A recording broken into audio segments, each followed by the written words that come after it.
دوستانو له دې نه مخکې مونږه د پاست انډیپینډنټ ټینس پازیټیو سنټنس جملې جوړې کړې وي او نیگیټیو مو هم جوړې کړې وي. دوستانو مونږه په 13 ویډیو کې ویلو چې هغوی ښوونځي ته تللي دي. صحیح ده. بیا مو ویلې چې هغوی ښوونځي ته نه دي تللي. نو they went to school yesterday. هغوی پرون ښوونځي ته تللي ول. بیا مو په نیگیټیو کې ویلې چې they did not go to school yesterday. هغوی پرون ښوونځي ته نه و تللي. نو اوس به مونږه انټراګیټیو سنټنس جملې جوړو چې دا پوښتنیزه جمله ده چې په پاست ټینس کې یعنی په ماضي زمانه کې مونږ پوښتنیزه جمله څنګه جوړو. راځي چې په تفصیل سره ووایو. دوستانو سټرکچر د پاست انډیپینډنټ ټینس پازیټیو سنټنس مو کړی وي، نیگیټیو مو هم پکې وکړي. انټراګیټیو سنټنس سټرکچر به څنګه جوړو. دوستانو د سبجیکټ په ځای به مونږه د سبجیکټ نه به مخکې مونږه هیلپینګ ورب لګو. ډیډ دا ډیډ چې دا د پاست سمپل ټینس هیلپینګ ورب د مونږ سره. نو ډیډ یعنی مرستندوی توری د مونږ سره د پاست سمپل ټینس. نو ډیډ به ولګو.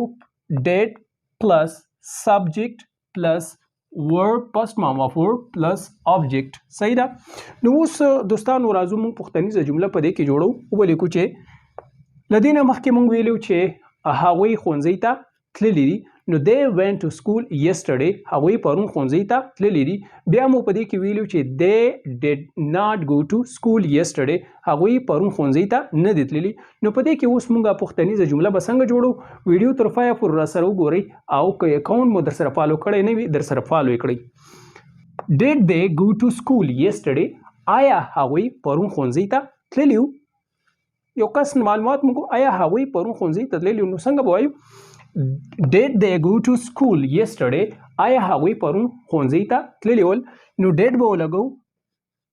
did helping verb لومبی راواخلو. د سبجیکټ د موږ سره سبجیکټ پروناون دي دا موږ سره او go first form of verb به موږ استعمالو. د first form of verb go first form of verb دی. نو did they go to school yesterday. آیا هغوی پرون ښوونځي ته تللي ول.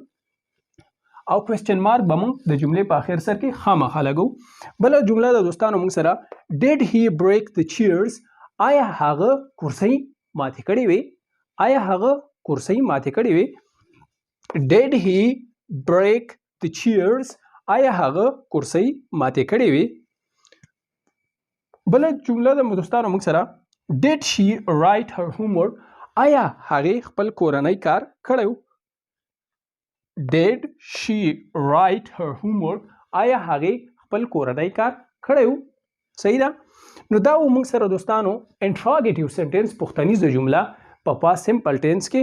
اوس راځو مونږه نیگیټیو انټراګیټیو سنټنس په دې کې جوړو چې دا څنګه جوړیږي. یعنی انټراګیټیو نیگیټیو سنټنس به مونږه څنګه جوړو. ولیکو دوستانو did helping verb لومبی ولیکو. did پلس سبجیکټ پلس not. not به هر سټرکچر چې مونږ جوړو د جملې not به په دریم ځای کې راځي.